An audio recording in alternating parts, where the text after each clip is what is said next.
Look at yourself in the mirror right now. That person you see, the one full of doubts, fears, and limitations, that version of you needs to die. Strong words? Perhaps.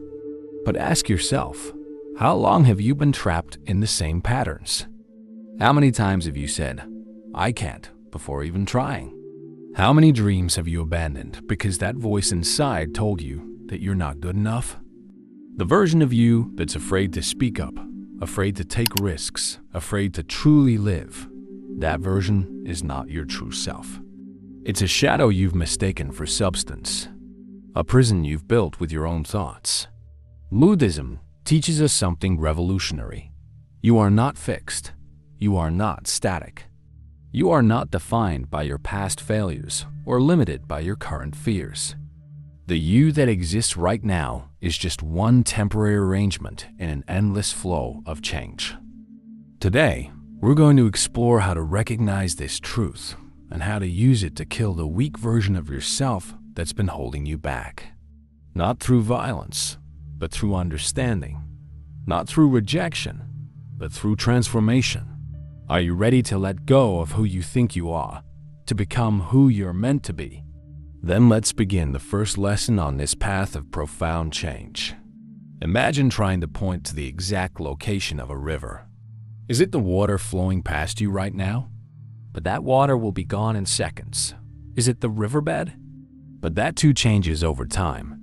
The river exists, yet it's never the same for even a moment. We are like this river.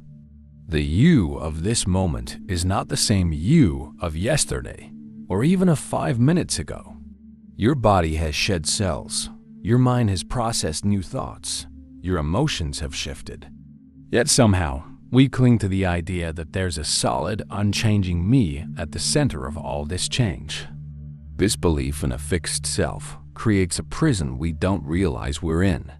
We say things like, "That's just how I am," or "I could never do that," as if our identity were carved in stone. But this sense of a permanent self is what keeps us stuck in patterns that no longer serve us.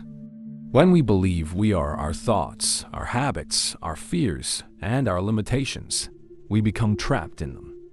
The weak version of yourself exists because you keep breathing life into it through identification. You keep it alive through your belief in it. Think about how often you define yourself by your limitations. "I'm not a morning person. I'm terrible with money. I always give up when things get hard."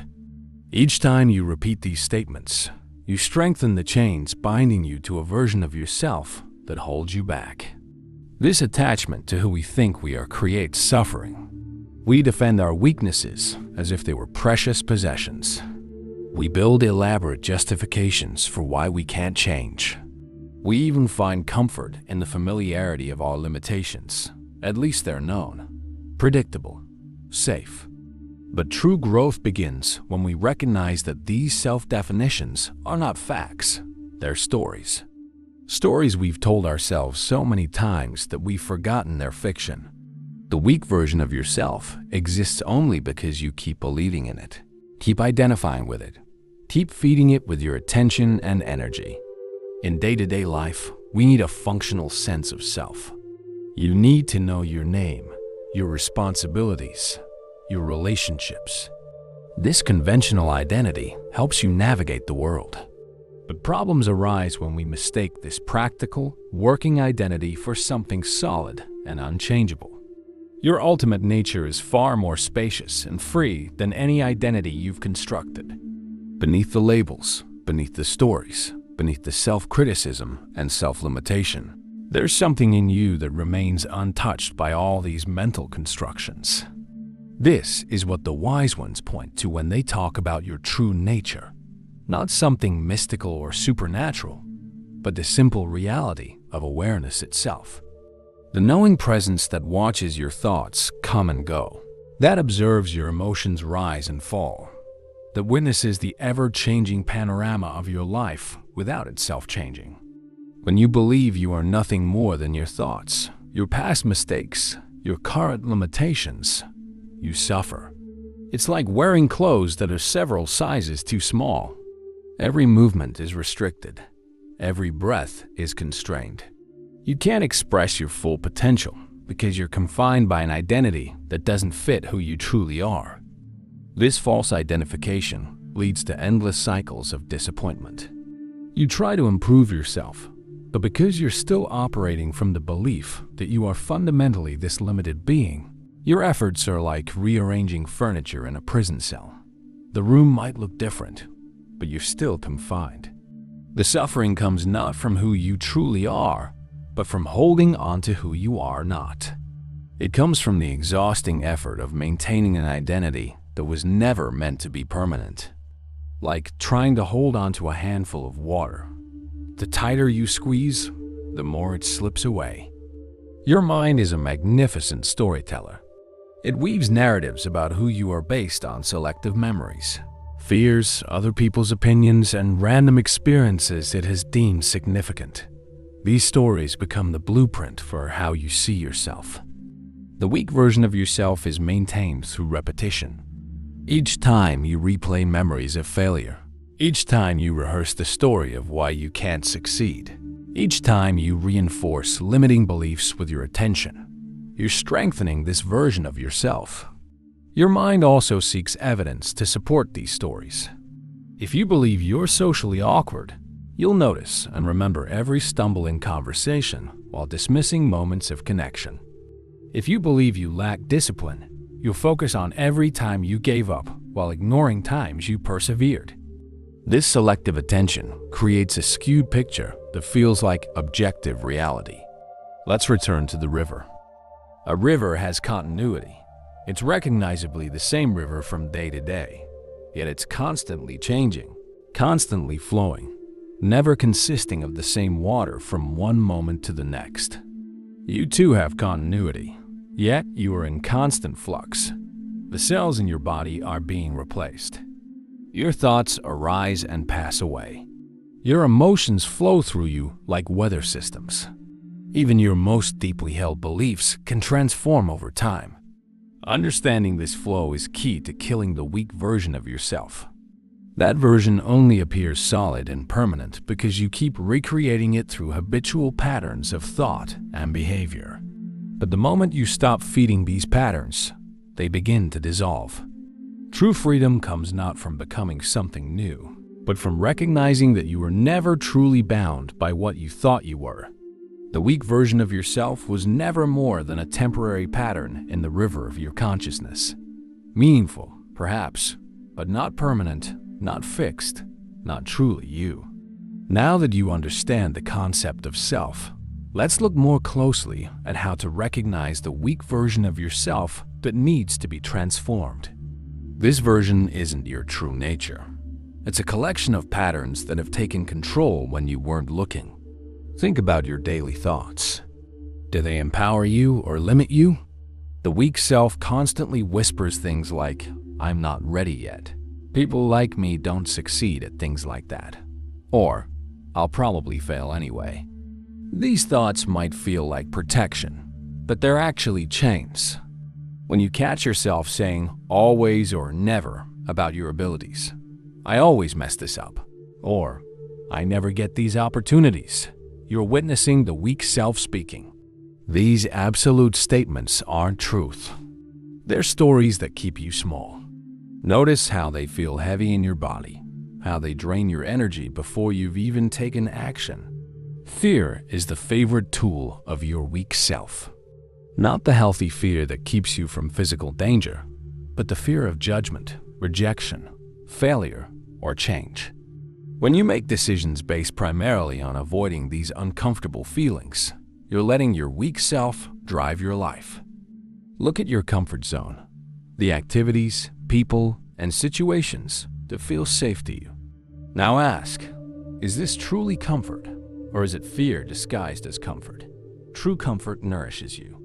Fear-based comfort slowly suffocates your potential. Your weak self uses insecurity as its foundation. It collects every criticism you've ever received, every mistake you've ever made, and builds them into a case for why you should stay small. It magnifies your flaws while dismissing your strengths. It compares your worst to others' best, ensuring you always come up short. Your weak self didn't appear overnight.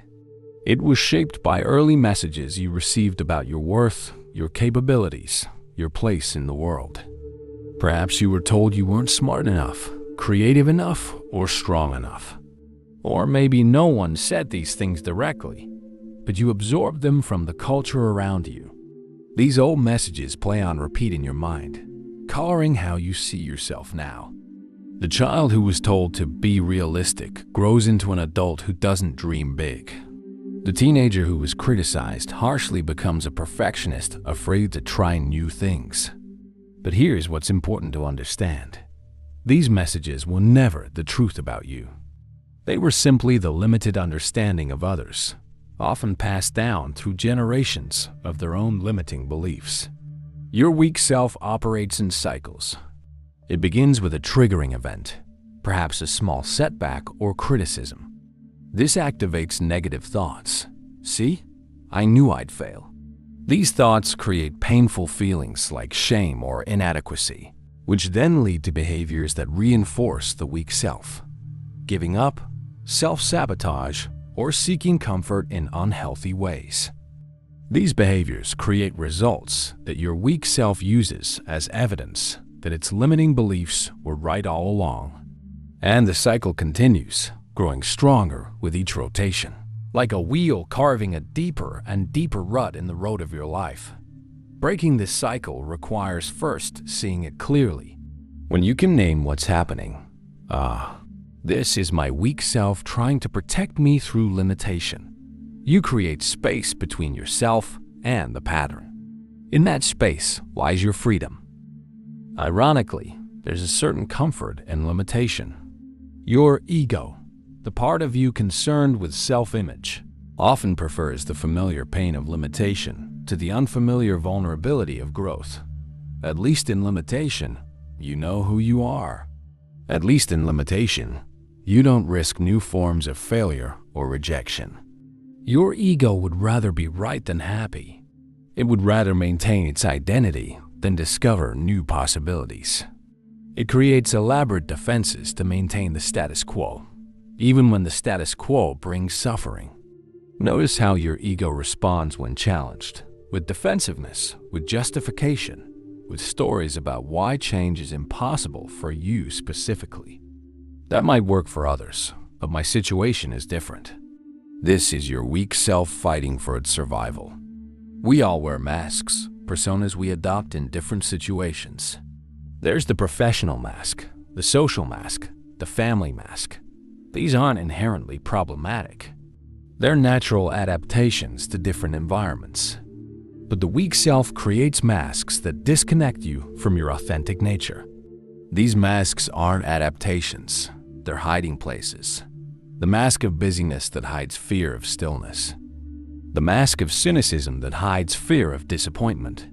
The mask of perfectionism that hides fear of judgment. Look at your relationships. Are you showing up as your true self, or are you performing a role you think will make you acceptable? Do you speak your truth, or do you say what you think others want to hear?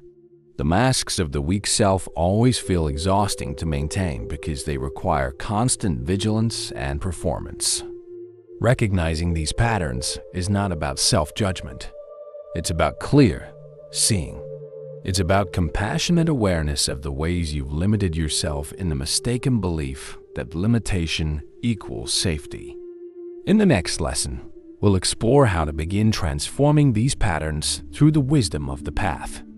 Now that you've recognized the weak version of yourself, it's time to understand how to transform it.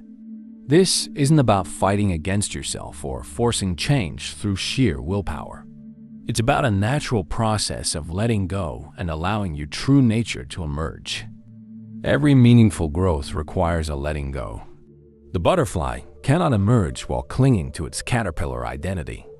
The plant cannot sprout while remaining safe within its seed. In the same way, you cannot become your strongest self while holding on to your weaker patterns. This letting go is a kind of death, not physical death, but the death of an outdated identity. It might feel scary because part of you believes that your very survival depends on maintaining these familiar patterns and beliefs. But what's actually dying is just a collection of thoughts and habits, not your essential being.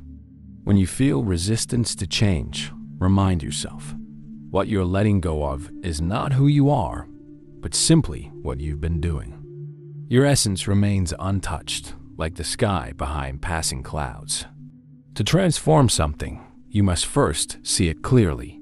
Mindfulness is the gentle light that allows you to observe your patterns without judgment. It's the practice of paying attention to what's happening right now in your body, your emotions, your thoughts, with curiosity rather than criticism. When you feel anger arising, mindfulness helps you notice. This is anger. When you catch yourself in limiting thoughts, mindfulness helps you observe. These are just thoughts, not facts. This simple act of noticing creates space between you and your patterns. In that space, you find the power to choose differently. The practice is simple but profound. Throughout your day, pause. Take 3 conscious breaths. Notice what's happening inside you. Are you caught in old patterns? Are you operating from your weak self? Just this noticing begins to loosen the grip of habitual ways of being. Everything changes. The weather, the seasons, your body, your thoughts, your feelings, nothing stays the same for long. This universal truth of impermanence is key to transformation. Your weak self wants you to believe it's fixed and permanent. This is just how I am, it insists. But this goes against the nature of reality. The only constant in life is change itself. Your identity is not carved in stone, but written in water, flowing, shifting, open to new directions. When you embrace impermanence, transformation becomes natural. You understand that you're not permanently stuck with any trait or pattern. Today's limitations need not be tomorrow's reality. The anxiety that feels overwhelming today will pass. The confidence you lack now can develop over time. Meditation goes beyond simple mindfulness to actually reshape your mind. When you sit quietly and watch your thoughts arise and pass away, you begin to see their insubstantial nature. They're like clouds in the sky, sometimes dark and threatening, sometimes light and pleasant, but always temporary, always changing. Regular meditation practice reveals something profound. You are not your thoughts. You are the awareness that witnesses thoughts. This realization is transformative because it frees you from identification with the limiting stories of your weak self. Through meditation, you develop the capacity to let thoughts come and go without getting caught in them. The thought, "I'm not good enough," may still arise, but it no longer defines you. You can see it, acknowledge it, and let it pass, like watching a movie instead of believing you're in it. Nature abhors a vacuum. If you merely try to eliminate negative patterns without cultivating positive ones, the old habits will quickly return. This is why transformation includes actively developing qualities that support your stronger self. Where fear once dominated, cultivate courage through small daily acts of bravery. Where self-criticism once reigned, develop self-compassion through kind internal dialogue. Where closed-mindedness limited your growth, foster curiosity by exploring new perspectives. These positive qualities aren't foreign elements you're forcing upon yourself. They're already within you, like seeds waiting for the right conditions to grow. Your task is simply to water them with attention, to give them sunlight through practice, to clear away the weeds of old habits that compete for the same inner space. The phoenix is a powerful symbol of transformation. This mythical bird doesn't just improve or modify itself. It bursts into flames, turns completely to ash, and then rises anew, more vibrant and powerful than before. Your transformation follows a similar pattern. There are moments in the growth process that feel like being consumed by fire, times of intense discomfort as old identities and securities fall away. There are periods that feel like sitting in ashes, times of uncertainty and emptiness as you let go of the old but haven't yet fully embodied the new. But if you trust the process and continue forward, there comes the moment of rebirth, when you emerge as something both completely new and yet more authentically yourself than ever before. This emergence isn't the end of the journey, but a new beginning, a new cycle of growth that continues throughout life. This conscious transformation differs from unconscious change. Rather than being shaped randomly by circumstances, you participate actively in your own evolution. You choose which qualities to cultivate, which values to embody, which path to walk. This is the heart of the Buddhist approach to personal growth. Now let's explore specific teachings that can help you move beyond your limited self. These are practical approaches that have guided countless people toward greater freedom for thousands of years. Think of them as a toolbox for transformation. Not abstract theories, but living practices you can apply starting today. Imagine 8 interconnected paths leading to a single destination, your liberated self. This is the essence of the Eightfold Path. It begins with seeing things clearly, not as you wish they were or fear they might be, but as they truly are.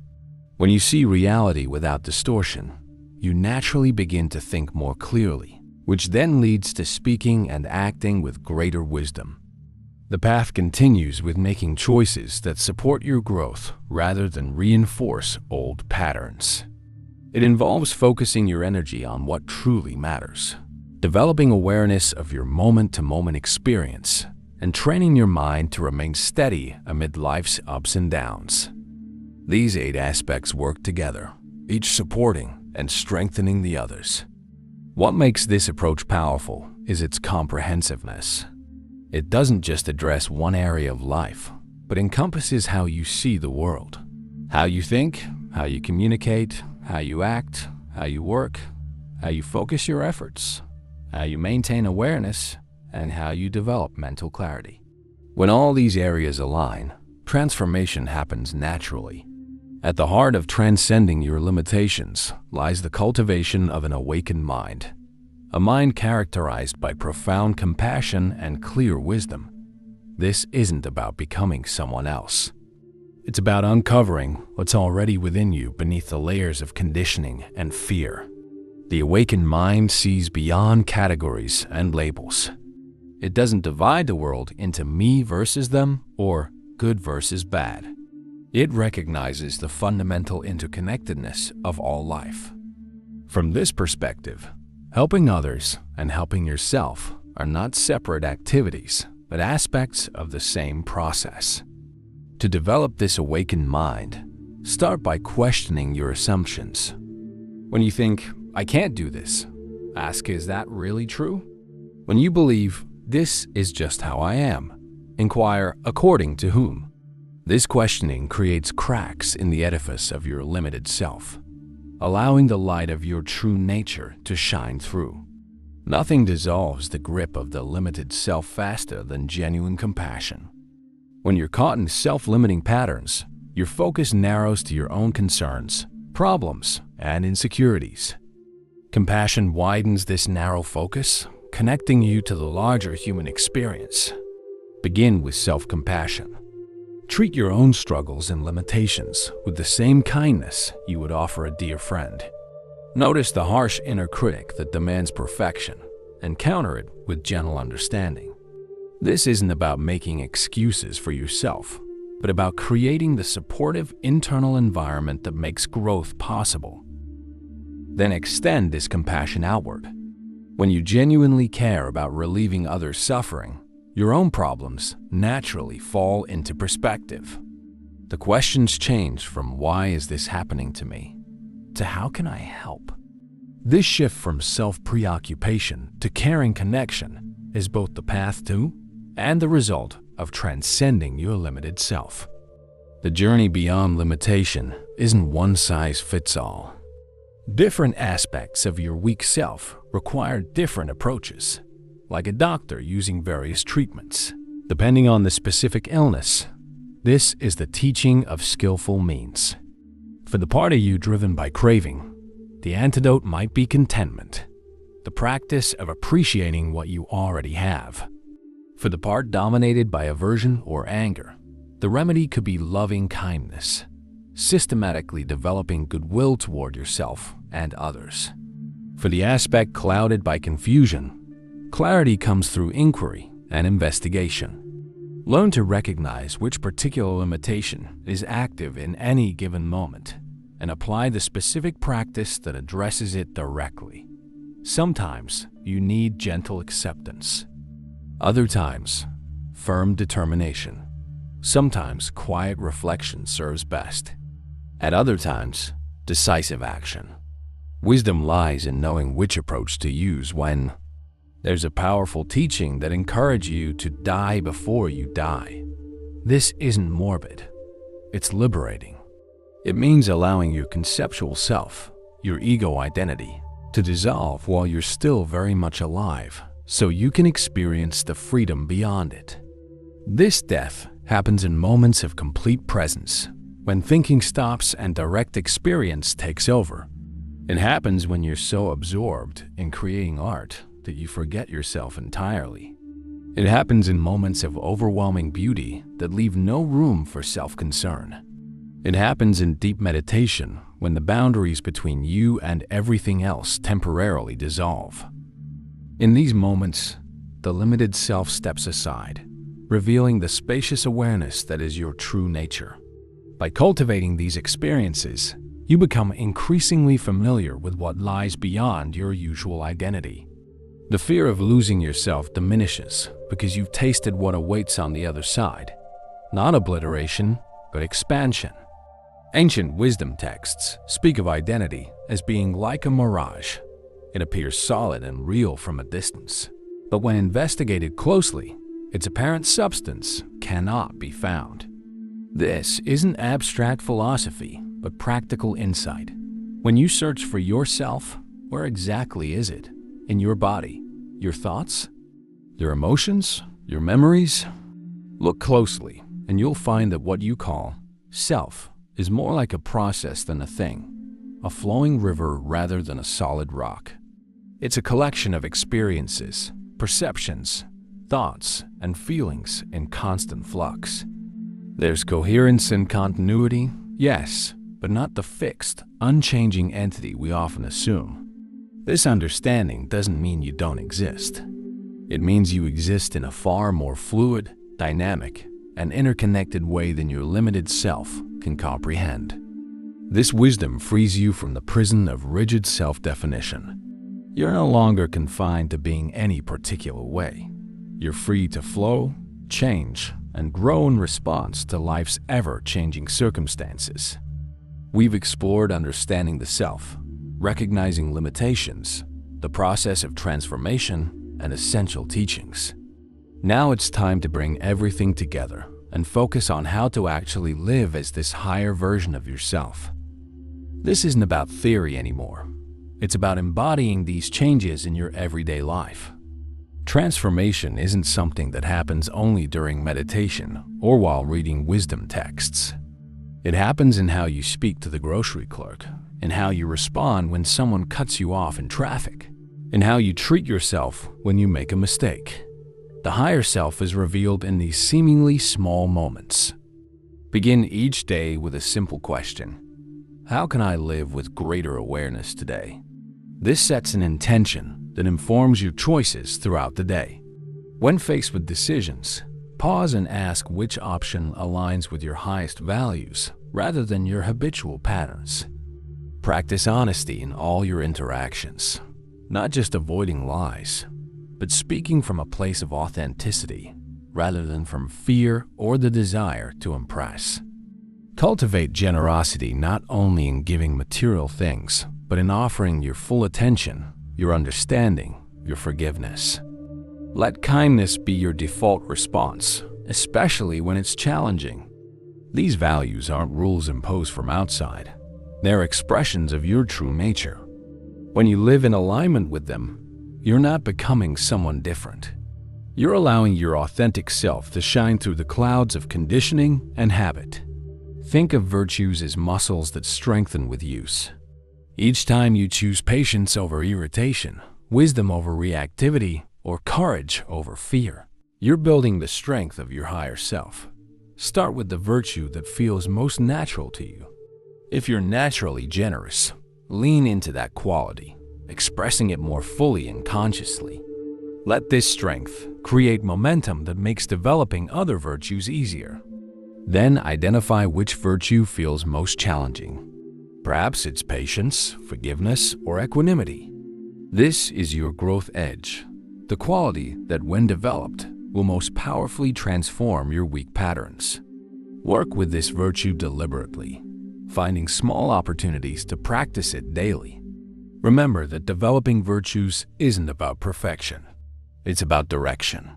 You might still feel angry, but you're learning to respond with kindness despite the anger. You might still feel fear, but you're developing the courage to act wisely anyway. Each time you choose alignment with your higher nature, even imperfectly, you strengthen its presence in your life. There's a seeming paradox at the heart of transformation. You need to fully accept yourself as you are now, while simultaneously aspiring to grow beyond current limitations. This isn't actually contradictory. It's the most effective approach to lasting change. Imagine trying to learn a new language while constantly criticizing yourself for not already being fluent. The criticism creates tension and resistance that actually hinders learning. Similarly, rejecting your current state creates an inner conflict that blocks transformation. Instead, stand fully in the truth of where you are now, with compassion rather than judgment. This is where I am, and it's okay. From this foundation of acceptance, you can reach toward growth without the burden of self-rejection. This is where I am, and I'm open to developing further. This balance applies to everything: your skills, your emotional patterns, your relationships, your understanding. Accept the current reality completely, then take the next step from there. This is how the path unfolds naturally, without the unnecessary suffering of fighting against what is. Your intention shapes your direction like the rudder of a ship. It doesn't matter how strong the wind in your sails if your rudder isn't set toward your destination. The clearer and stronger your intention, the more directly you move toward manifesting your higher self. Set conscious intentions rather than vague hopes. Instead of, "I want to be better," specify exactly what better means to you. I intend to speak more truthfully, even when it's uncomfortable. I intend to act from compassion rather than fear. I intend to remain present with difficult emotions rather than avoiding them. Return to these intentions regularly, especially when you notice yourself slipping into old patterns. The weak self's habits have deep grooves, and your attention will naturally follow these familiar paths unless you consciously redirect it. Each time you reaffirm your intention, you carve a new groove that eventually becomes your new default. No one transforms alone. We need mirrors to see ourselves clearly, support when the path gets difficult, and inspiration when our motivation wanes. This is the role of community on the path of growth. Seek out people who embody the qualities you wish to develop. Their presence provides both guidance and proof that what you're striving for is possible. Notice how they respond to challenges, how they speak, how they maintain their center amid life's complexity. Be selective about who you spend time with. We naturally absorb the attitudes and energy of those around us. If you're surrounded by cynicism, complaint, and limitation, these will seep into your consciousness despite your best intentions. Seek those who uplift and challenge you toward your highest potential. Share your journey with at least one trusted person who can witness your efforts, celebrate your progress, and gently point out when you're returning to old patterns. This kind of accountability accelerates growth tremendously. The ultimate foundation for your higher self is the recognition that you are not separate from all that exists. Your life is interwoven with countless others, not just other people, but animals, plants, ecosystems, the planet itself. This isn't poetic metaphor, it's literal truth. You cannot take a single breath without the trees. You cannot think a single thought without the incredible evolutionary journey that produced your brain. You cannot speak a single word without the generations of humans who developed language. Everything you are exists in relationship. When you truly understand this interconnection, the boundary between caring for yourself and caring for others dissolves. Compassion becomes natural because you recognize others as extensions of yourself. Generosity becomes obvious because you see clearly that your well-being is bound up with the well-being of all. This expanded identity is the fullest expression of your higher self, not a bigger, better, or more perfect version of your separate ego, but a self that recognizes its true nature as part of the vast interdependent web of existence. We've come to the end of our journey together through these powerful Buddhist teachings on transformation. From understanding the nature of self, to recognizing your limitations, learning the process of change, exploring ancient wisdom, and finally manifesting your higher self, you now hold the map for your own evolution. But knowing the path and walking the path are two different things. The journey of transformation isn't completed by watching a video. It begins there. The real work happens in your everyday life. In those moments when you choose awareness over autopilot, courage over comfort, growth over familiarity. This is where I invite you to take the next step. If these teachings resonated with you, if you felt something stir within you as we explored these ideas together, don't let this be just another video you watched and forgot. Let it be a turning point. Subscribe to this channel for more wisdom from the Buddhist tradition that can transform your life. Each video is created to provide practical insights that you can apply immediately. And if you know someone who's struggling with their own limitations, someone who might benefit from these teachings, share this video with them. True wisdom grows when it's shared. By passing these ideas along, you might provide exactly the insight someone needs at precisely the moment they need it. The path of transformation isn't meant to be walked alone. Let's continue this journey together, supporting each other as we each work to kill the weak versions of ourselves and allow our true nature to shine forth. Thank you for your presence and attention. Until next time, may you live with awareness, purpose, and compassion.